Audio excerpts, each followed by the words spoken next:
We're about news, commentary, conversations, truth, liberty, and God. We stand for American values and our flag. We believe that the Constitution is a document that fortifies rights already given to us by our Creator. We will not apologize for our love of God and country, ever. We are Right America Media.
Welcome back to another great episode of Granite State Live. As you can see here in studio...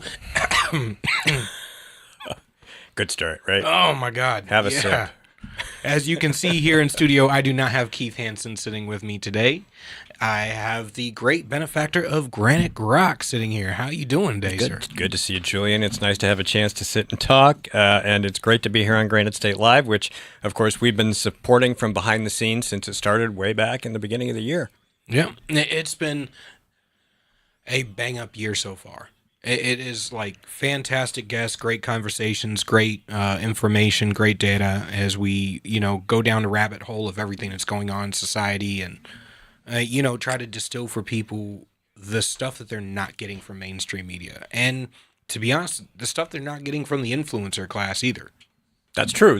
And one of the reasons that a lot of Republicans don't like Granite State Live or Grok Talk or Granite Rock or any of these, your podcast, is because you come out here and you challenge everything based on some really basic ideas. Principles first, before party, before people. And, we filter everything through that, and we're not always going to get it right. But the point is to make people ask questions, to look at it from a different angle, to say, hey, I never really thought about it like that. Let's talk about it. Slurp, slurp. And the big thing is to ask the right questions, right? Because if you don't ask the right questions, you're not going to get the right answers.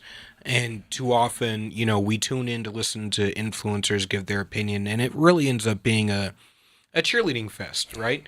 You like this influencer versus that influencer, and we tune in too often to when we get the news to get the red meat. We want to see you attack the other side of the aisle. So you become the unpopular guy when you're challenging people to look within their own ranks and be like, is what I'm doing effective? Am I affecting change in my own community? Are the people who represent me, are they doing the right thing? Are our fellow conservatives, Republicans, are they doing what they're supposed to be doing? Or are they a part of the problem too?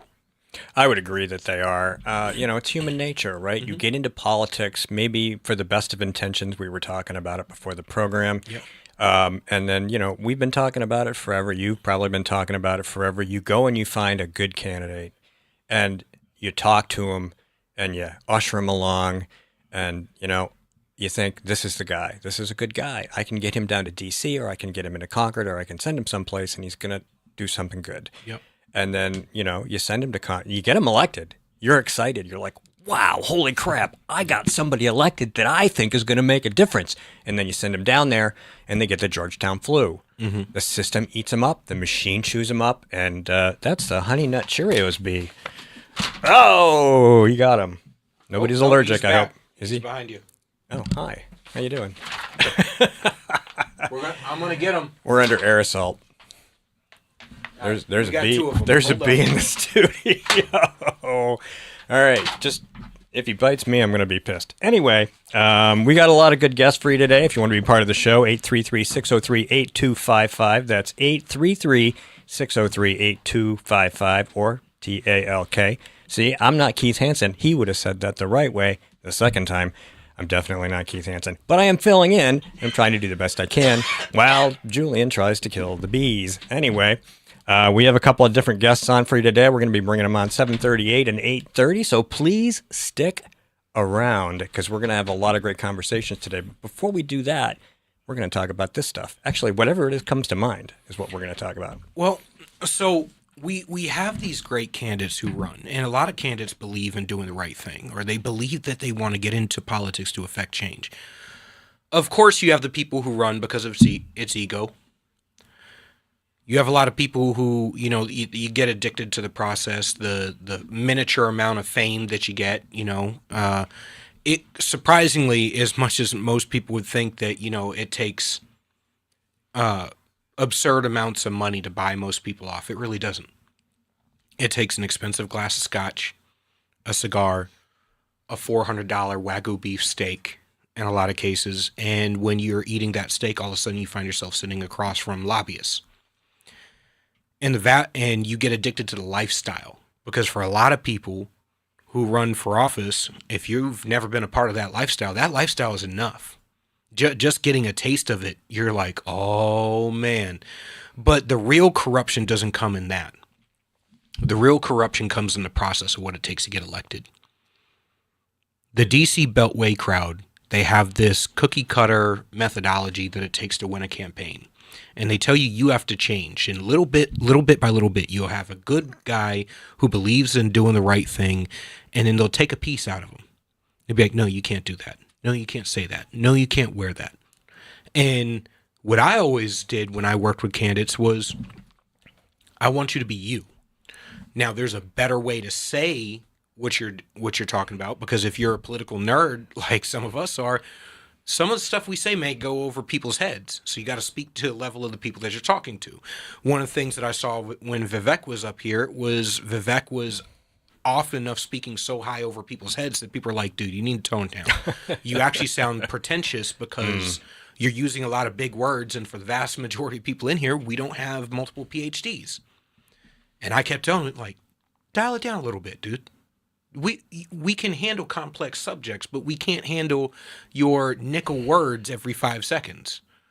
And but the DC Beltway crowd does it the opposite.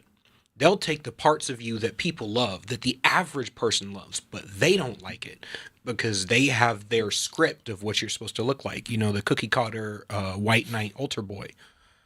And I've always said the reason why Donald Trump is as popular as he is because he's not a cookie cutter white knight altar boy. When you challenge him on the things that would have destroyed most Republican candidates, he goes, so what? Like, oh my God, he's got half a dozen different children by three different babies' mamas. He might as well be an NBA player or a rapper. And I'm like, and he's like, so what? Oh, he slept with porn stars, and you wish you could. Well, he's a disruptor. Yeah. And like you said, the same thing happens. You send them in, and then, they don't just take little pieces. Mm-hmm. They say, you need to make this deal to get to here. Yep. And then to here, and to here, and to here. And that's the process. If you want to have any influence, which is what you got elected to do. Yep. And by the time you find yourself at the end of whatever that is, and that may never end, obviously, the longer you're there, the longer that gets. You can't do anything because anything you wanted to do, nobody down there wants you doing, and you've sold yourself in tiny pieces and given little bits of yourself away, and now there's nothing left. So and even the people who elected you, when you were that good guy, they don't want anything to do with you anymore. Yeah, and part of it, so you do it during the election cycle in order to win. Then once you get there, you do it to get your committee seats. And then you do it to get into leadership. And then once you're in leadership, you get it to be the guy.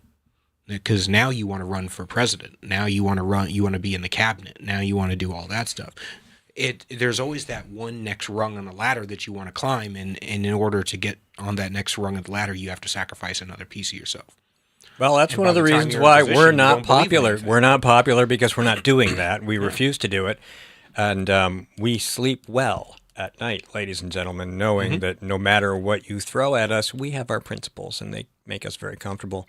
And we can defend them because they're right in the Constitution. They're in their state constitution. For the most part, they're in the Republican Party platform, at least in New Hampshire.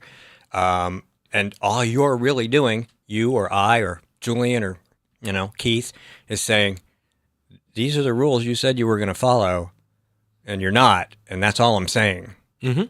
So what's the problem? For the vast majority of people, if you took a principled position, they may not agree with you, but they'll respect the principled position. And for a lot of people in our daily lives, we're just looking for solutions, right? So it's not about whether or not you can verbatim spit off portions of the Constitution. I cannot. Or whether you can verbatim read recite the Federalist Papers. For most people, and it's like, yeah, intellectually that's impressive. And it's like, oh, wow, this guy's really smart. He knows his shit. Well, he's got good memory. I sure as hell don't have that. So, yeah. I mean, I something will just jump out, and I'll be like, oh, yeah, and I'll grab it, and I'll go, I'm going to beat this to death for 5 minutes. But the issue is, do you have the conceptual understanding of what you're supposed to be representing? And if you have the conceptual understanding, can you apply it? That's where your solutions come from. And the vast majority of people, we don't want to be involved in political gangbanging. It's not Democrats versus Republicans.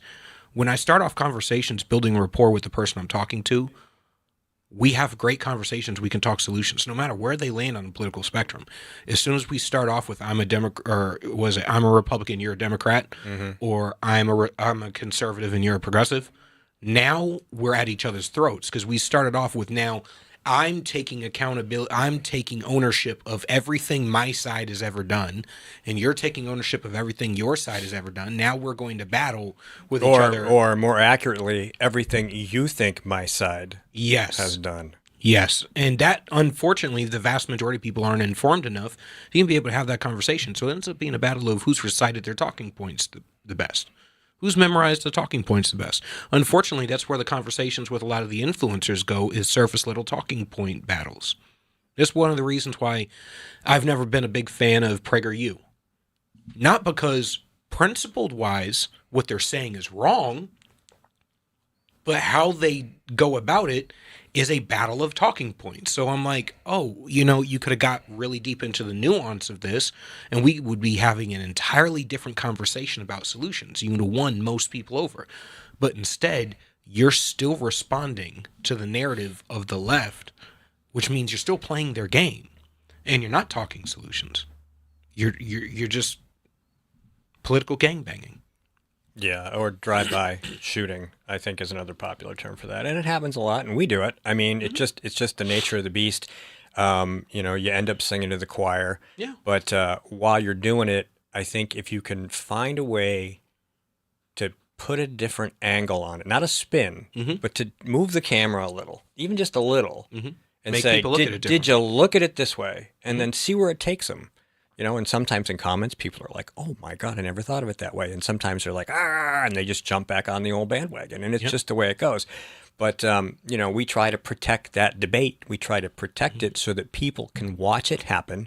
It's like I tell people on social media, a lot of times you're not there fighting with the person you disagree with. You're there so other people can watch how you manage that conversation. Yes. And I don't spend a lot of time on social media because it is a hellhole, and you get lost in there, and huge chunks of your life just vanish, and then you're like, oh my God, what happened? Did I do anything right? Did I accomplish anything? Or did I just waste 3 hours having beers and talking on Facebook or X or something like that? So I have built in breaks just because of the scheduling and the nature of what I do as a publisher, and having to curate content and edit other people's stuff, that, if I'm on it for more than 5 minutes, I'm gone, done. I basically ditched social media over the last, I want to say, 4 months. I just sort of walked away from a lot of it. I bet you feel better too. I do. I feel so much better. My mental health is better. My physical health is better. I'm not as stressed. I sleep better. And part of it was I really distilled everything down to what is effective.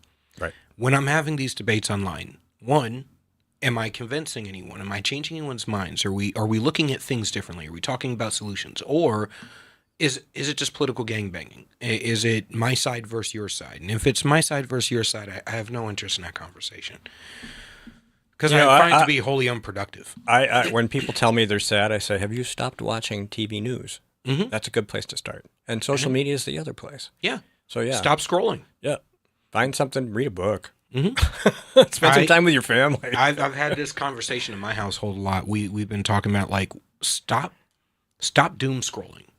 Oh, There's nothing good online. Oh my God, I gotta find something that'll piss me off. Mm-hmm.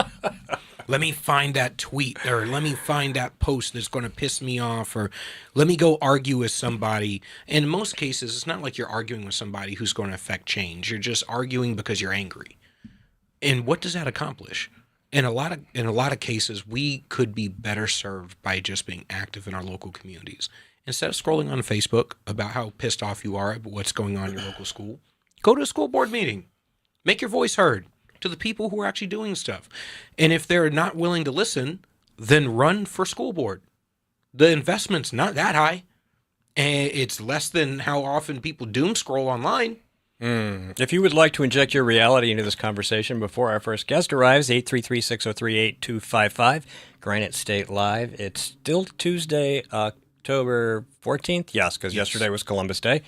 And we're glad you're watching, and we hope you call in and join us. So a lot of things going on. You know, I'm on the board of the 603 Alliance, and sometimes I speak at events and trainings and things like that. And I specifically remember talking before, I don't know if it was the 2020 election or the 22 midterms, how, may you live in interesting times. And I was like, I'd like to live in less interesting times. Yes. Just for a little while, because, I was a quality manager for a circuit board company for a number of years, and my job was to make my job go away. Mm-hmm. My job was to make it so easy for people to create quality product that I didn't need to do anything to check on them.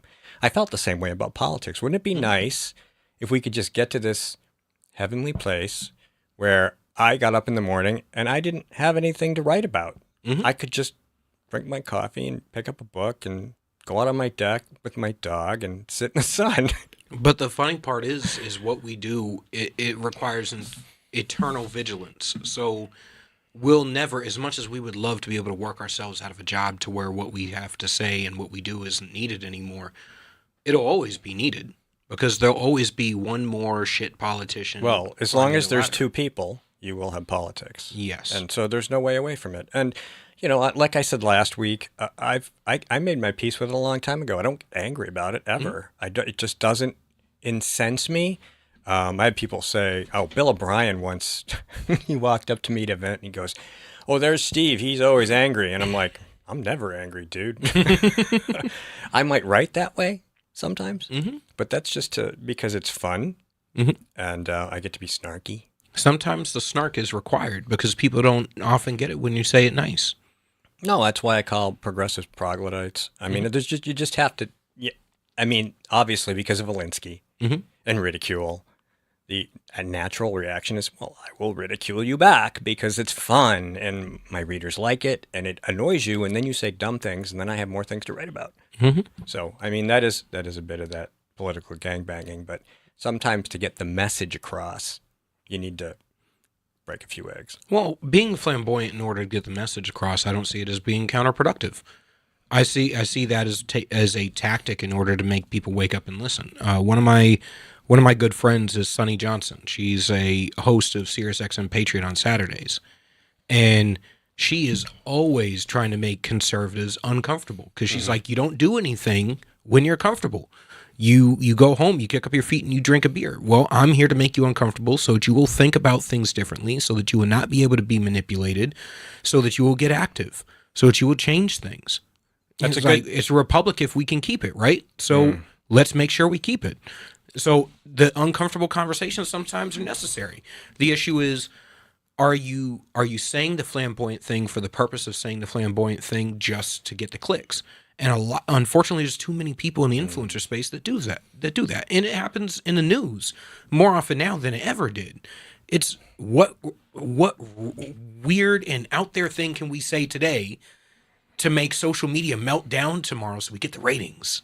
Right. And, I I have to be honest. I hate clickbait headlines. Epic Times has them all the time. I get these email newsletters, and I see the headline, and I go, I see what it says. I know what I think it means, but when I click it, I know it's going to be something else. Yeah. And I try really hard not to do that on Granite Grok, but it does happen sometimes, and it's the snark. You know, it really is the snark. You have to be like, I have to use this headline. I can't do it. I'm not Jim Hofting it. I'm not, not breaking this blessed explosive, you know, and he did that, and it made his website huge. So good on him, right? And he still does it, and he has been extremely successful, and he breaks tons of stories, and he can pay actual reporters to do actual research. But I just can't bring myself to go there. I don't know if it's one of those principle things or if I'm just being snobby in a different way. I think it's a principle thing. I mean, I can't do it either. There's a lot of stuff that my fellow influencers do all the time. I can't do it. I can't say the flamboyant thing just to get people to tune in. Every time I've tried, I get the ick afterwards where I'm like, I didn't have to go down that route. I got to take a shower. Yeah, and I used to do it so I would write one post that would be purely informative and see how good it does. And then I would write another post where I would start off trying to trigger you and then follow up with information afterwards, because I know that's how social media works.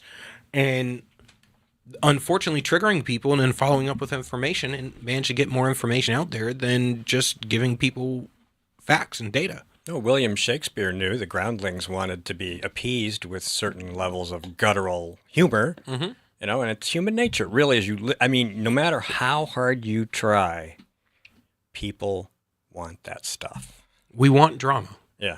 We want the drama, and that is part of the reason why reality TV is so popular. Oh, God, I hate it. But yes, you're right. People want to tune in. They want to see the train wreck, and it makes them feel better about their own lives, because my life's not as bad as this.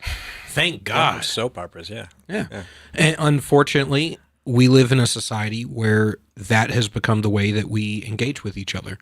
And it's been, honestly, I think social media has probably been about the worst thing for society ever.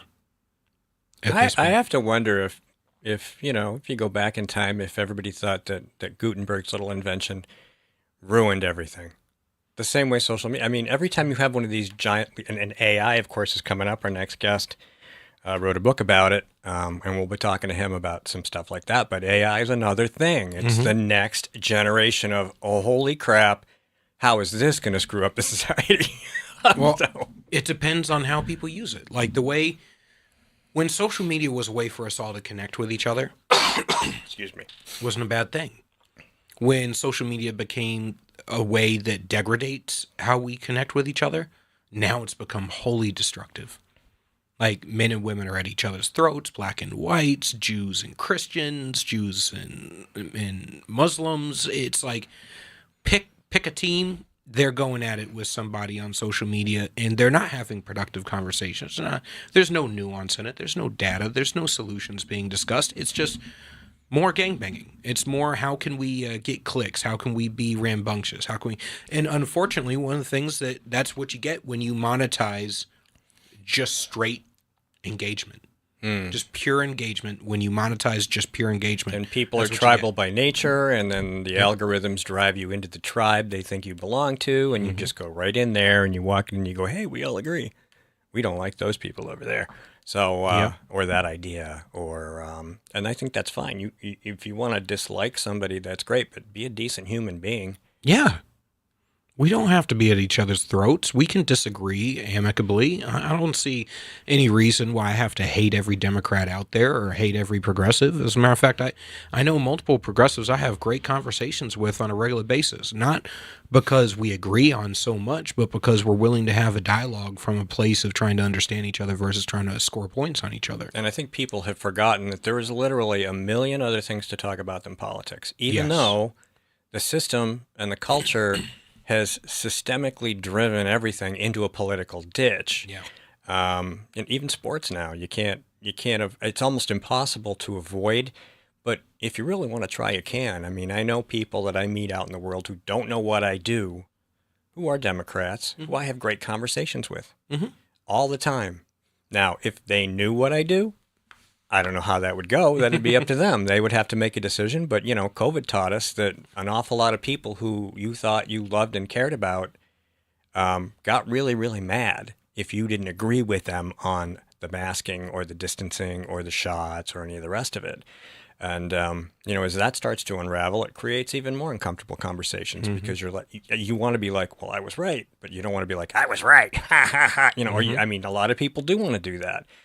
We share a lot of memes like that because it's kind of fun to poke. But when you're talking at a personal level and with people in real spaces out in the world, that's not how you behave. No. Nobody, if you were brought up to behave that way, you need to learn some new things. Here comes the honey nut bee. He's going to land on my hat. Yep, just sitting there. All right, that's fine. He's going to crawl underneath my hat. We'll just leave him there. As long as he doesn't bite me. He's crawling on my face now. All right, we're getting close to the end of the segment. I have a bee on my face. He's crawling around. I'm just going to let him do it. Live on Granite State Live. It's the Honey Nut Cheerios bee crawling down my face. That is distracting. Talk about good television, if that's what it is. Now he's on my neck. I'm going to let him go. Because if I don't swat at him, I could kill him, I suppose, but I can't really see him. So just don't go in my eye, man. Don't go in my eye. Or try to climb in your ear or in your headphones. Yeah, well, I have my headphones. As long as it's not a Democrat bee, I guess I'm all right. Well, all right. So after this break, we're gonna have another fantastic guest on. We're gonna have Mark Beckman. He's gonna be talking with us about Israel and Hamas and the peace agreement that Donald Trump just got. So, of course, Donald Trump is over here trying to create peace, and he's not going to get any credit for it because why? We're political gangbanging. That's what it is. I know. And tomorrow morning from the AM update on Granite Rock, I'm going to talk about this a little bit. But we're going to have a much better conversation in a couple of minutes. Yep. All right. Stay tuned. After the break, we'll see you in just a few.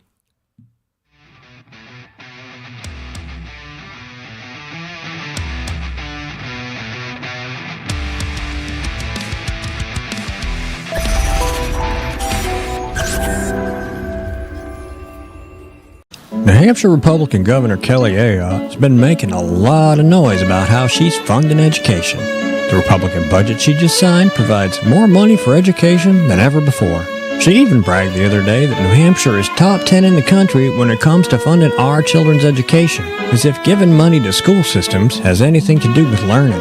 If you look at the math, and if you got schooled in New Hampshire, the odds are good it's not your best subject. It's the exact opposite. The more money we throw at schools, the less kids learn. We're committed to wasting money on an experiment that failed, unless wasting money to drive parents to homeschool their kids was the goal. We prefer to pick on Democrats, lower hanging fruit and all that, but our rhetorical woodshed doesn't discriminate. If that sounds refreshing, you need to check us out. This is Steve McDonald for Granite Rock, and we'll keep shining the light on them for you.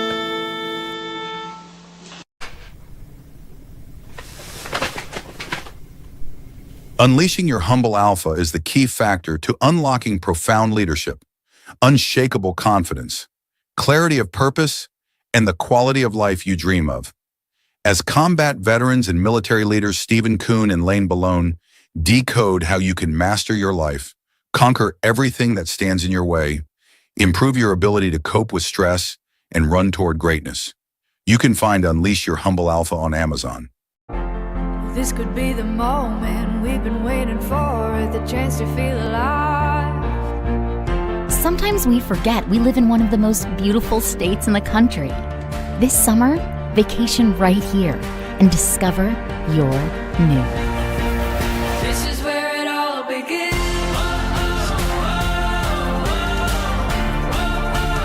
This is where it all begins. Yeah, I know. Wait, I don't know. Yeah, you just look at it. It's so sad.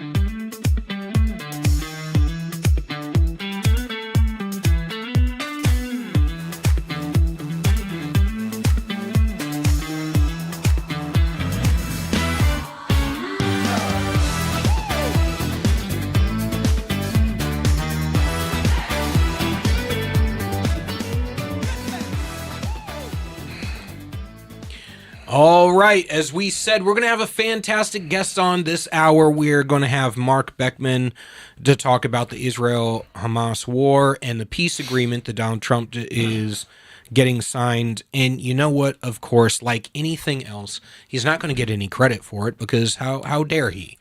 You know, Trump has been nominated for multiple Nobel Peace Prizes for different peace deals he's gotten done around the world, and yet every single time they refuse to give it to him, not because the peace deal wasn't significant, not because the accomplishment wasn't significant, but because it's him.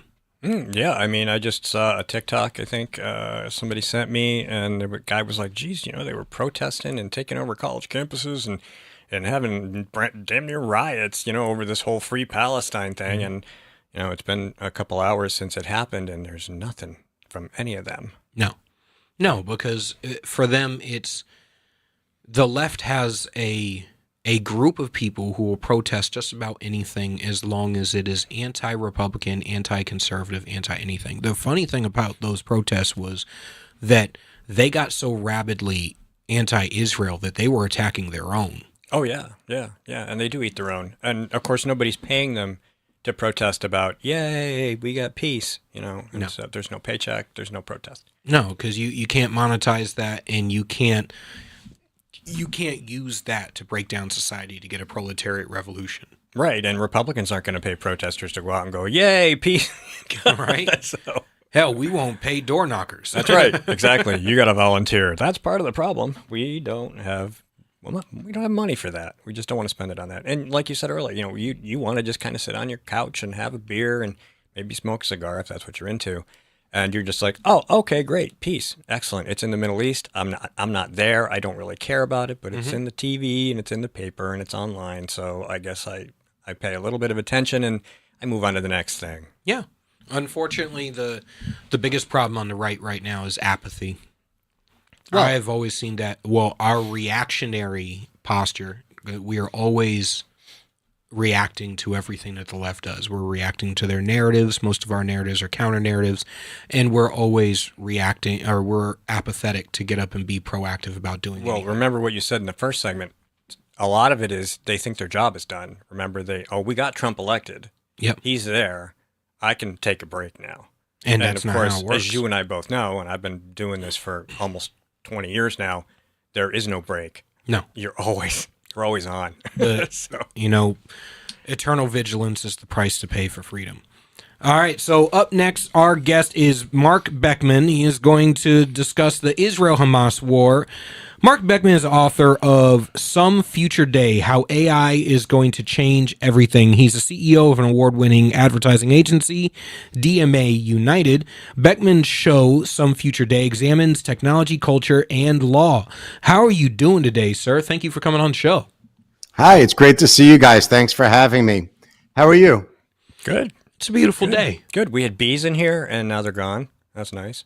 Well, I got to tell you, I was listening to you before I joined, and I couldn't agree with you more. I live here in New York City, and we're so bananas. We're electing Mamdani, literally a communist anti-Semite with no experience in running a business, let alone a major entity like New York City, as mayor. So I couldn't agree with your comments right before I joined. I couldn't agree more.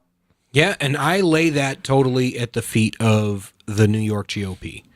I lay that at their feet because all five of them? Up, yeah.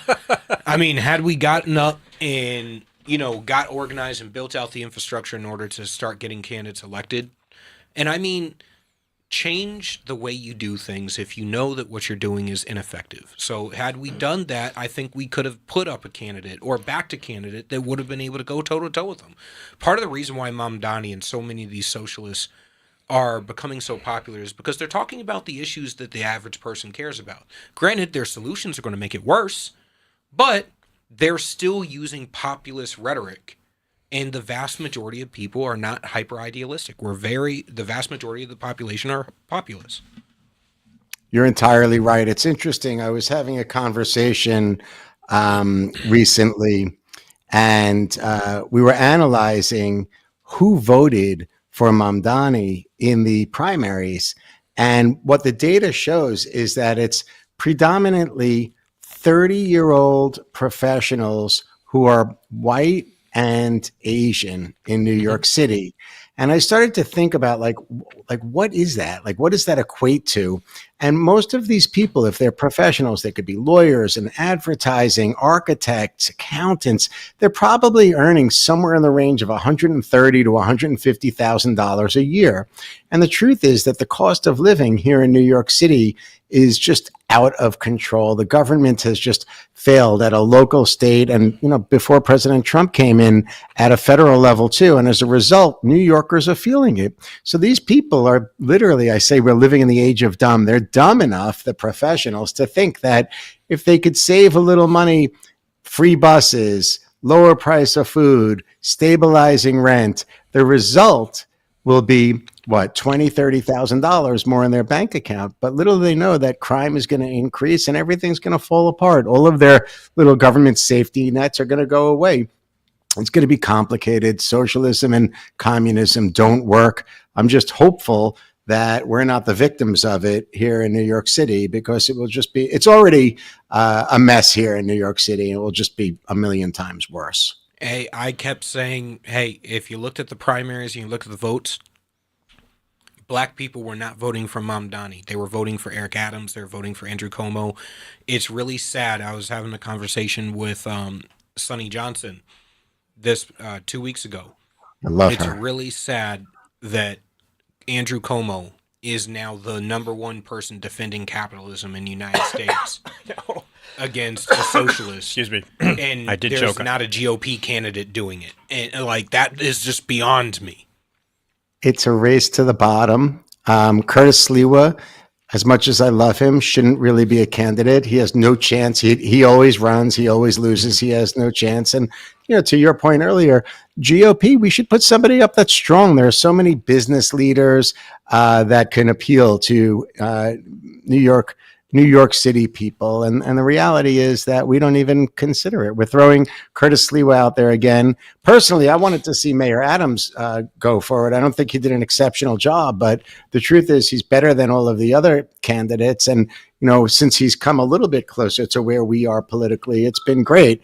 But the reality is that we just don't have any great options here right now. That's the truth. The bee's Which- back. Now he's on my glasses. Speaking of populism, we were having a discussion prior to you coming on about how, on college campuses, they were protesting the Israel-Hamas war. They were getting wildly anti-Semitic. And yet there's silence now that we're finally getting a peace deal. Quickly, it's interesting. My background, although I own an advertising agency, as you mentioned, I've been teaching at NYU Stern. I've been teaching an MBA class for 7 years. In fact, one of my students in the last semester that I taught, she was Israeli. She lost friends at Nova. And, once October 7th hit, I took my show that you mentioned, Some Future Day, and I said, I'm going to feature some people that come from that world. I had the former director of Mossad, former Israeli ambassador to the United States, an IDF commander. I had 3 Israeli hostage families, as well as a freed Israeli hostage. And I've become friendly with these people, and I know these people.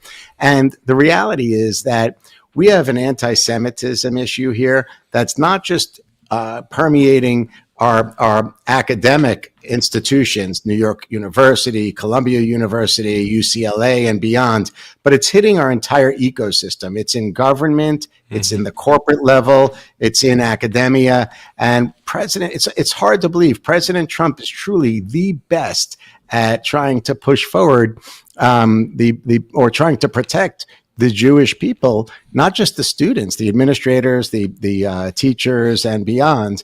But that issue is going on, and it's just, again, we're living in the age of dumb. These people think it's good to align with terrorists, with people that literally would be happy to come and kill them. My favorite part of it is looking at the different subgroups that are using intersectionality to promote the concept of free Palestine. Most of these subgroups, I'm sure you would agree, would be killed themselves if they wanted to go visit Gaza this weekend. So Oh, 100%. And yeah. I also found it interesting. I watched this because I'm always looking at things from a perspective on the right. I started seeing the anti-Semitism pop up on the right as well. And I was like, what the hell is going on? And it was the Jew-spiracies stuff. And it was like the Jews are running the world. They're running the central banks. They're running culture, Hollywood, music industry, all of it. And I was like, a Marxist is a Marxist first. They are Jewish, Christian, Muslim second. Everything is second to Marxism. That is their religion. And we're getting it in. I saw this common thread being popping up that Jews were Marxist because they were Jews. And I was like, that is just beyond me. It doesn't even fit into the Marxist lexicon. Yeah, I mean, there are a lot of issues. Anti-Semitism hit our country hard for a long time. If you go back and look at the politics of it, it was the Democrats that didn't allow the Jews to enter the United States during World War II. I'm sure you're aware of that. But the reality is a lot of the industries where Jews are, kind of dominating have been established because Jews couldn't go anywhere else. So they went and created Hollywood because they weren't allowed in other industries. They became lawyers and doctors because there was nowhere else to go. They created their own ecosystem. And now there are other classes of individuals who are receiving, honestly, the discrimination similar to the Jews did years ago. Look at the education piece. You saw the Supreme Court case surrounding Chinese individuals in Harvard University recently. That's what the Jews went through 30, 40, 50 years ago. It's the same exact thing, but now it's the Chinese people's turn over at Harvard. So, anti-Semitism is real. What's freaking me out, to be honest with you, is that it's just so mainstream now. It's people are having trouble distinguishing free speech from anti-Semitism. They're having trouble saying like, oh, it's good for these students to come out and cheer for the death to the Jews in the name of free speech at Columbia University. And the reality is that it's just you're aligning with people who have killed, raped, beheaded, and burned individuals 2 years ago. It's time to move on. We need to fix this. And President Trump, yesterday was just incredible. It's like absolutely incredible what President Trump did. But yet those people still wearing the blue jersey can't admit that what President Trump did is remarkable. It's because it's all about political gangbanging. It's nothing else. They're not willing to give a win to the other side or admit when they're wrong, which is one of the main things I think is That's bad. the B. Yeah. One of the main things I think is bad with politics in America today is we've gotten to a point where we're not able to call a spade a spade. Something is good or bad regardless of who does it. It is good or bad regardless of whether it's my team that does it or your team that does it. If Ro Khanna decides to go out and support term limits, I'm like, hey, good on you, man. You want to get rid of how money is spent in D.C. or get rid of the backroom deals and stuff like that? I have no problem with that. I don't care whether it's a progressive doing it or a conservative doing it. As long as it gets done, that's a good thing for America, to get rid of all the backroom deals and the corruption. That's always a good thing. What I find interesting about this is Trump is going to be nominated for another Nobel Peace Prize, and they're not going to give it to him just because it's him. Unfortunately, I see your point. I'm hoping that will not happen. I think it would be insane if that happens. I've heard, though, as recently as yesterday, that there's going to be a significant group with strong ties to the Middle East that's going to be creating a new type of peace award to compete with Nobel, a modern award. Of course, Nobel has the legacy, but at some point we have to look at these institutions and give them the respect that they deserve. They need to be ended, and we need to innovate and be more honest. Your point bothers me so much that people just vote and align with the color of their jersey. We've lost critical thinking. We've lost the ability to do the work, do the reading, figure out right from wrong, figure out what's appropriate, and people can't. They can't create their own opinion anymore. It's possible for someone like me, for example. I'm a New Yorker. I'm a Republican. I have been for a long time, but I don't align with every type of conservative principle. I have, a different set of circumstances perhaps than somebody similar with similar demographics, white middle-aged guy, but in totally different geography, maybe, 3 hours north of New York City. Maybe that individual doesn't have a family like I do. So my priorities help me figure out what my policy where my policy alignment stands. But most people are just lazy, slothful pigs, and they're quicker to align with the color of a jersey because they think that's the right thing to do versus actually having some critical thinking, applying some knowledge and doing some research and saying, here's the right thing to do for me. It's interesting that President Trump, of all people, is actually the guy who's kind of breached that wall just a little bit. I mean, he's attracted some independents. He's attracted some Democrats. He's got gay supporters. He's got black supporters. He's got moderate left supporters. He's literally begun to grow the tent on the Republican side, contrary to what we know is that it's this Jersey issue, right? And I think that's fascinating. And part of that, obviously, is his appeal, and it certainly has to have something to do with what's going on in the Middle East, because he's accomplishing things that nobody else has really been able to do. I think that in particular, Trump looks at voters the same way a businessman would. You're a client. You tell me you have a problem. I have a product to sell. I have a solution to your problem. Why would I tell you I don't want to solve your problem just because you're not of the typical demographic that we typically go after? I completely agree. The other thing that I think is really interesting about President Trump is that he's all business. And people criticize him for that. But, when he's going all over the world, more than $1 trillion in revenue that he brought through the deal with the GCC surrounding AI across KSA, UAE, and Qatar, all these different deals that he's putting in place. When there's prosperity, all of the other freedoms tend to follow. Let's be honest. If you're making money, you're happy. And with that comes freedom of speech, the right of assembly, freedom of religion, and beyond. And he's focused that way. That's the essence of Abraham Accords, right? It's not about religion. It's like, hey, let's play together. Let's create financial value together, and let's protect each other. And our people, our next generation, our grandchildren, everybody will be better. We'll have more food security. We'll have better access to healthcare. But again, for some reason, we're living in a world today where the left will say, oh, that's capitalism. That's a bad thing. We shouldn't make any money. It's going to hurt us. Again, the age of dumb is like anti-capitalism. But capitalism, unlocking financial value across the globe, brings all the other freedoms, in my opinion. Agreed. Capitalism is the science of making more pies and making those pies more affordable for the vast majority of people so everyone can have a slice of pie. Whereas socialism, communism, pick your leftist isms, whatever, they are the science of constantly, endlessly trying to divide the pie so that everyone gets a slice. The same size slice? The same size slice. Tinier and tinier slice. Until nobody can eat it all.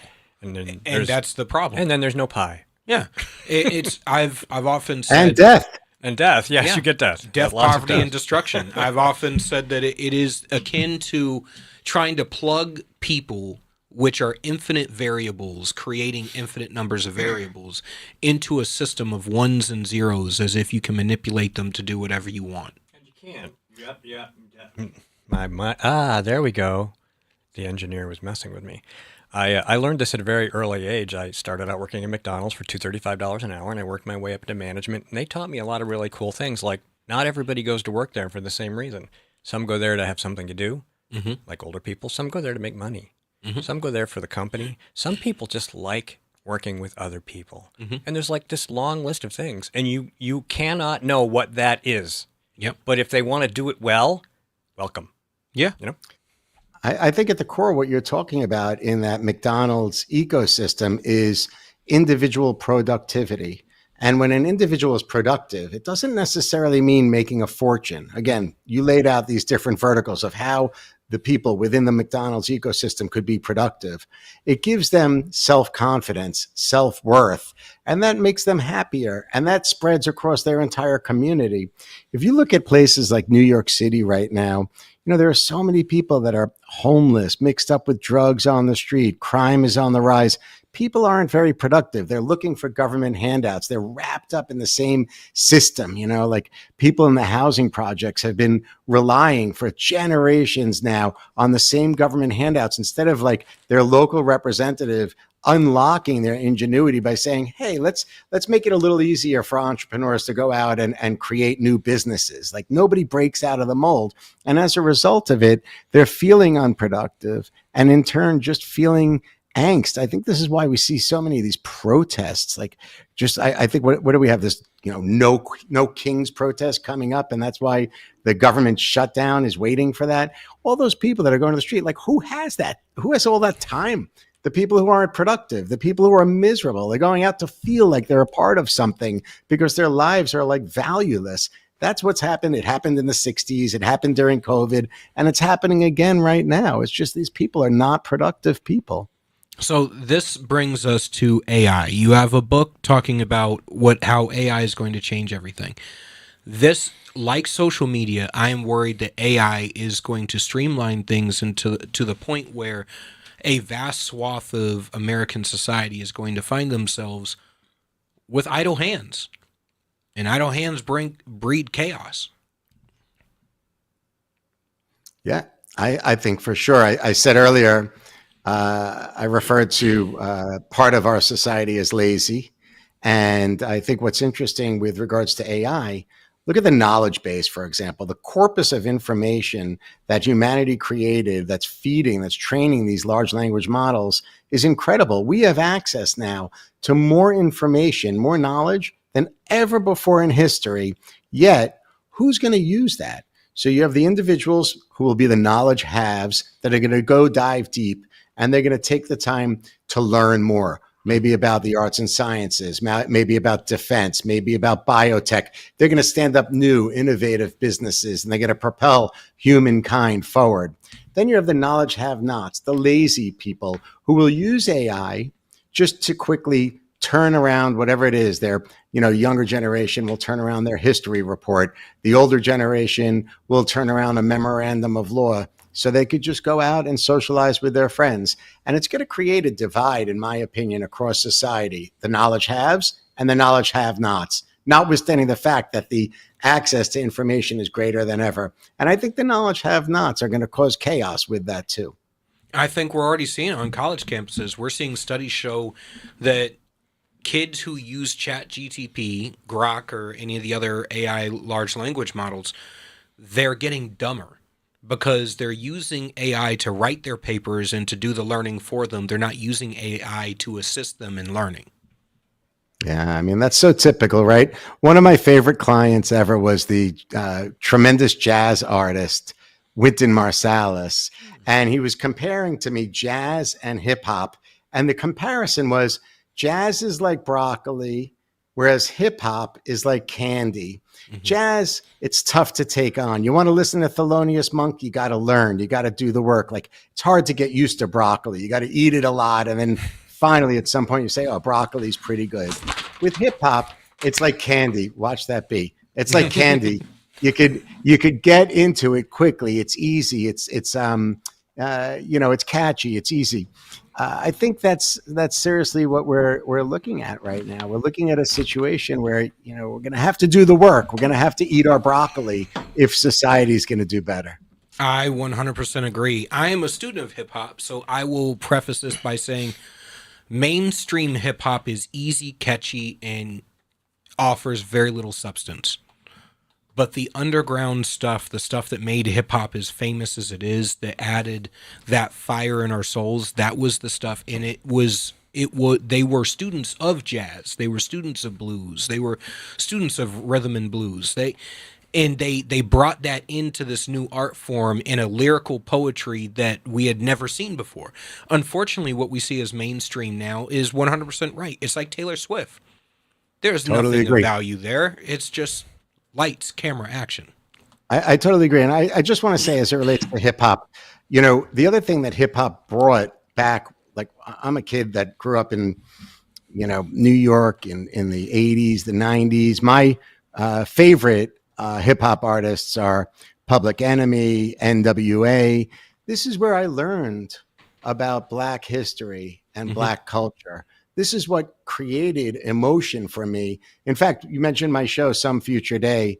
One of the best episodes, like one of my biggest thrills, was to have Eazy-E's son and DJ Yella from NWA on my show. And we actually look at, you guys would love it, we break down the tension between the new artists and the old school artists. And I agree. I think what we looked at in the early days of hip hop compared to where we are today are very, very different. Yeah, we've seen the death of artistry as the music industry has become so marketable. It's like eating Cheetos. You got the munchies, you eat a bag of Cheetos, you get absolutely no nutrition from it. As a matter of fact, it poisons you. And that's how I look at modern pop music. I look at modern hip hop. I look at modern mainstream music in general as being poison. It sounds good. There's very little content that stirs the soul. But if you look online at the stuff that's going viral, and thank God for YouTube, right? Because it's created the decentralized music industry to where the average random guy who just wants to make good music can now get famous. Dax is one of my favorite artists right now, and he had God's Eye, Joker, to Be a Man, and Dear Alcohol, all songs that went viral worldwide and all touch on very, very serious issues that stir the soul, hit average everyday people in their daily lives. And he outdid the music industry by just not going to the masters of the universe and asking them for a slice of the pie. And I love that. I got into country music a few years ago. I used to hate it, but I got into it for the storytelling. Yeah. The story where literally there's a story just laid right out. It's not just lyrics repeated. It's a beautiful thing when you're like, wow, that was so cool. And I love jazz, by the way. Absolutely love it. But I wanted to give you an opportunity. I wanted you to plug your book and tell everyone where they could find it. And I wanted quickly for you to tell me what inspired you to write the book. Sure. So the book is named Some Future Day, How AI is Going to Change Everything. And the book is for beginners, for people in your audience who are not into tech, but they realize that artificial intelligence can change their life. It could create value for their career. It could create value in their family. It could create value in their community. If you want to learn how to use the tools today as a beginner, no tech experience, I break out after every single chapter what tools could be used. So if you're a small business owner and you want to start a business that could compete with an advertising campaign, you stand up your own advertising campaign, all of the tools are right in my book. The book went to #1 on Amazon for AI, for crypto, as well as for robotics. So it's a great book, but again, it's for beginners. It gives you the tools. And what I would recommend is if you're interested, pick up a copy on Amazon or Barnes & Noble. All right. I want to thank you for coming on the show, and we'd definitely like to have you back on so we can go deeper into your book after I get to read a little bit more of it. And I'd like to have you back on to talk about how AI is changing things and some of these tools, because I use AI quite a bit as a learning model. Yeah, it's really fascinating. I get into like all of the industries from fashion, art, music, sports, to defense, to government. I think you guys would get a kick out of it. I hope you have a minute to dig in and learn a little bit as to how you could get started for those of you who aren't using it, how you could get started and make more money and improve your career. All right. Thank you, sir. This is Mark Beckman, the author of Some Future Day, How AI is Going to Change Everything. Stay with us after the break. We're going to have another great guest on for you. We're going to keep giving you great fire information, having great conversations, and we're going to keep shaking your preconceived notions right after this break.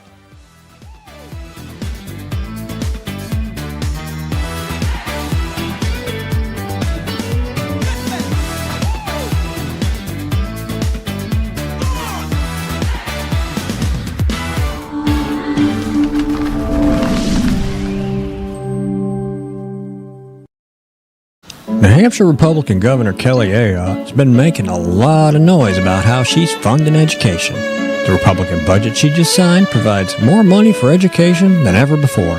She even bragged the other day that New Hampshire is top 10 in the country when it comes to funding our children's education, as if giving money to school systems has anything to do with learning.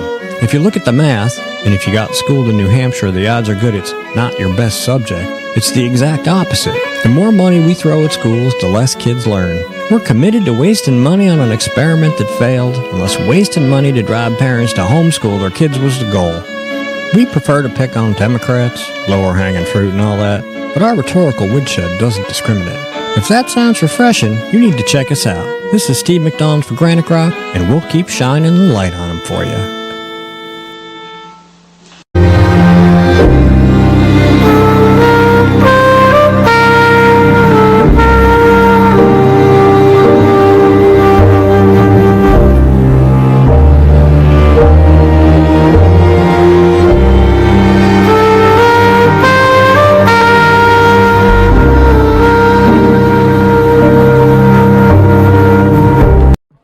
How do you know when you've made the right decision? It's the feeling you get in your gut. The one that tells you what's right or wrong. It's the one that says, sure, I can have a drink. Or the feeling that says, okay, I've been drinking. Now what? It's the voice inside you that says, I'm buzzed. Better leave the car when it's time to go.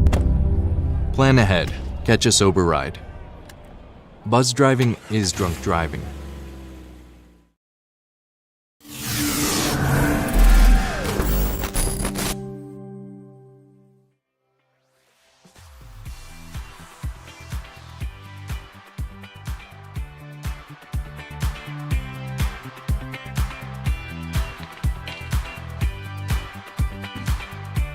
All right, you got this one. I do.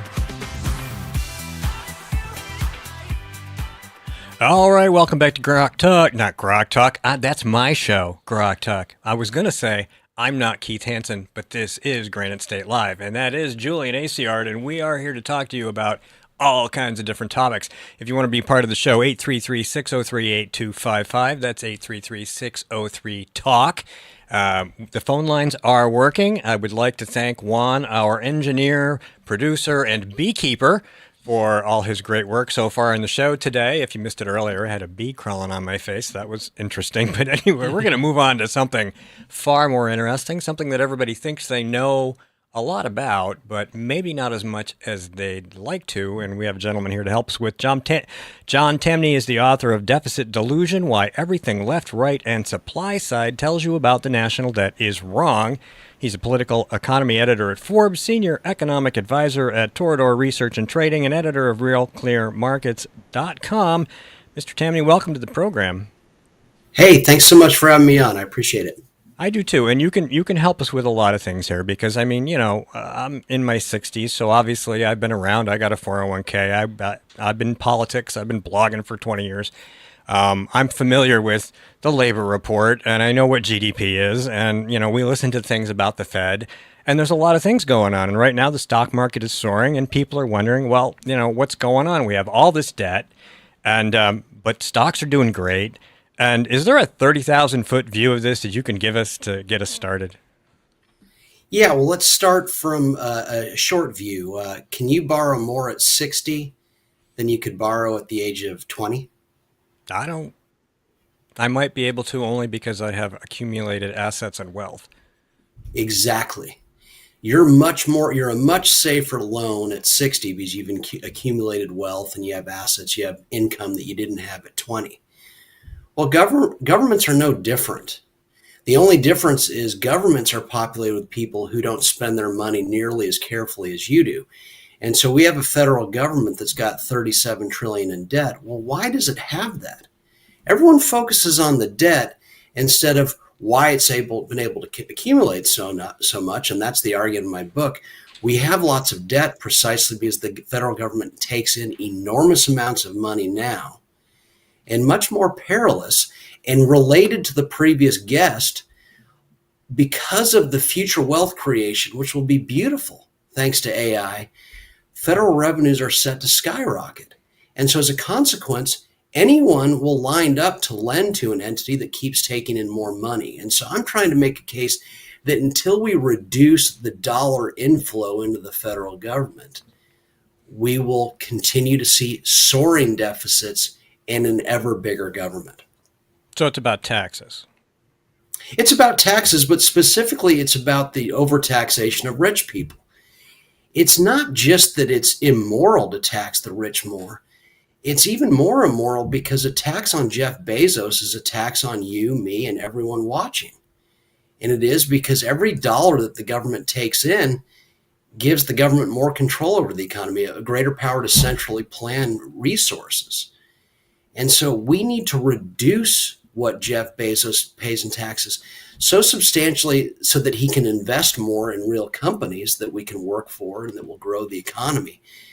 But also because if his tax bill is exponentially less, the willingness of lenders around the world to lend to the U.S. Treasury will logically decline. There's obviously going to be some tension there, a little push and pull from the people who are on the let's tax more side. How do we sell that to them?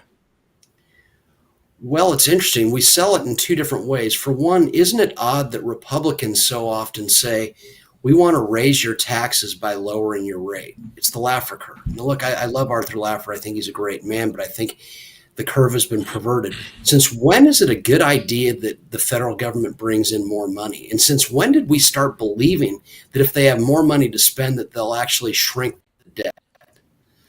So we've got to convince Republicans that it's not a good idea. That should be pretty easy.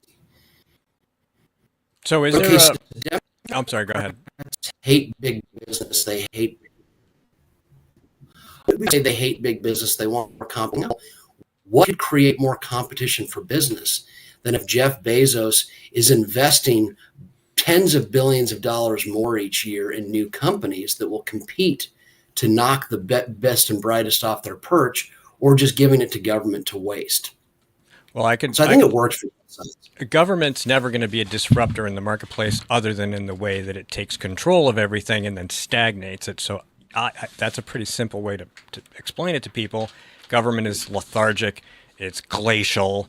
It buries everything in procedure, and you can't get anything done. You're pretty much, and all your money gets wasted all the way along the way. I've worked in businesses. I've run businesses. I understand streamlining the process, getting the government out of the way, getting people who are causing trouble out of the way. And I think Mr. Trump is trying to do that in one form or another, at least as best he can, with a lot of resistance. But as the stock market rises, as the economy sort of, it's a little better, but does it feel like it's stalled a little? I mean, are we waiting for something to happen? Well, you never forget an economy is just a collection of individuals. And so look at it in the sports way. For a time, Mac Jones, the former Patriots quarterback, was having a recession. Now he's having a boom. He is. For a time, the Patriots were the boomingest team on earth. They're a bit weaker right now, but you gain strength from weakness. You fix your problems and you start growing again. And so I think the way to look at the U.S. is every single day that passes is a new day for entrepreneurs who are suddenly going to transform how we do things. I mean, think about if I'm on 3 years ago. I mean, again, I think about the previous guest. No one had really heard of AI. 3 years later, it's transforming how we do things, how we work, how we use Google and other search engines. It's just amazing. And this is a consequence of new ideas constantly being funded. Most of them will fail, but the ones that succeed transform how we do things. And that's really what my book is about. It's a tribute to entrepreneurs. It's saying government has lots of debt because it has massive taxable access to the most productive people on earth. If it had reduced taxable access, actually the debt would be much lower and entrepreneurialism would be much greater. And so think about that. We haven't scratched the surface of our potential. So I would liken this to, say, when a bank goes and raises the limit on your credit card, rather than going out into the marketplace and creating a better widget or a better job or a better company where you're growing your wealth and you're growing your purchasing power and you're growing your ability to live a good life, because the bank increases your credit limit, you go out and you spend more of money that you don't have. Is that basically what you're saying when it comes to the U.S. government? Yeah. No, yeah, exactly. And so that's why I say spending cuts won't shrink government for all the reasons you just said. You pay back your credit card and they'll expand your limit. They'll say, see, you've proven to the marketplace that you're good for your debt. And so I'm not against Doge, but let's say Elon Musk had succeeded. $2 trillion in savings. You want to give that to Congress and fresh powder to spend new ways and do it all the while increasing basically its credit limit? I'm saying we're looking at this the wrong way. The federal government takes in way too much revenue now, and it's going to take in exponentially more in the future. And until we arrest that, the ability of government to spend and borrow is going to keep going up, up, up. So we're indebting, and one of the things I like to harp on is that we're indebting our children and our grandchildren and great-grandchildren to a life of servitude, to a national debt that we'll never pay down, and a spending cycle that we'll never get out of, because we basically keep giving our teenage daughters daddy's black card to go to the mall. I hear you. Can I try to convince you to another way to look at it? Yes, please. The markets keep telling us that the debt's going to be easy to pay off. Notice how borrowing costs for Treasury keep going down, not up. So to me, the real crisis is this. It's right now, but see, we don't know it. To the point made earlier, when governments spend, they just waste the money. So the unseen in the trillions spent over the decades, that's the crisis. Because we don't know all the Amazons, Googles, Microsofts, NVIDIAs that would have been created if they weren't consuming so much wealth. So it's a massive crisis, but we can't see it. What do the grandchildren inherit? They inherit a massively increased government. That's the biggest burden for them. The second biggest burden is they inherit a much less evolved life, simply because we're funding government rather than funding innovators. And so I put the debt way down there. Again, the markets keep saying when in 1980 we had $900 billion in total debt. Borrowing costs for Treasury were 11%. Now it's $37 trillion, and the markets have brought the borrowing cost down on the 10-year to 4%. They're saying you guys will pay the debt off easily, but what we can never get back, thanks to all this overtaxation, is all the innovation that we never saw, simply because you can't see what never happened. So. There was a segment on CBS 60 Minutes Sunday night suggesting record high stock market levels under President Trump could be a precursor to another crash similar to 1929. This is clearly something people are working on. How is that wrong, and why do you think? It's wrong because markets don't just crash. Markets are the most informed voting machine in the world. They're constantly, every bit of information is constantly reaching the markets, and they go up or down based on that information. And so when markets crash, that's a sign of new information, something unknown suddenly reaching the marketplace. So when you consider someone like Donald Trump, he's largely a known. There's so much pessimism about him, so much positive about him. The markets are fighting over that every day. That's already priced into the stocks. What could lead to a crash is an unknown. War over Taiwan. I would argue that if the Supreme Court says Trump has a legal right to impose tariffs, that would lead to a pretty big stock market crash. It's the things that the markets don't expect, but that suddenly happen, that lead to crashes. And so 1929, if you look back to it, stocks were going up, and then suddenly it became apparent in October of 29 that President Hoover would sign in 1930 the Smoot-Hawley tariff that was going to impose record taxation on 20,000 different foreign goods. But see, markets don't wait for the event, the signing. They anticipated, he's going to sign that, so they crashed ahead of time to reflect a slower U.S. economy made slower by government taxing the process whereby Americans, the most innovative people on earth then too, were working with the rest of the world on the path to the creation of ever more abundance. So what are some of the other things about this entire process that people constantly get wrong? I mean, there's a lot of moving parts in an economy and in the debate about the economy, GDP, job numbers, all these other little things that come up. What else? Just give a short. Oh gosh, well let's look at GDP. Huh. So GDP rises when government spends more.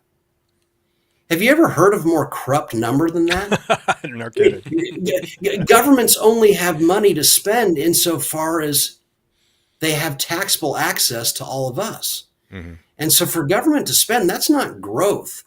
That's government spending that growth that already occurred. And so GDP is a monument to double counting.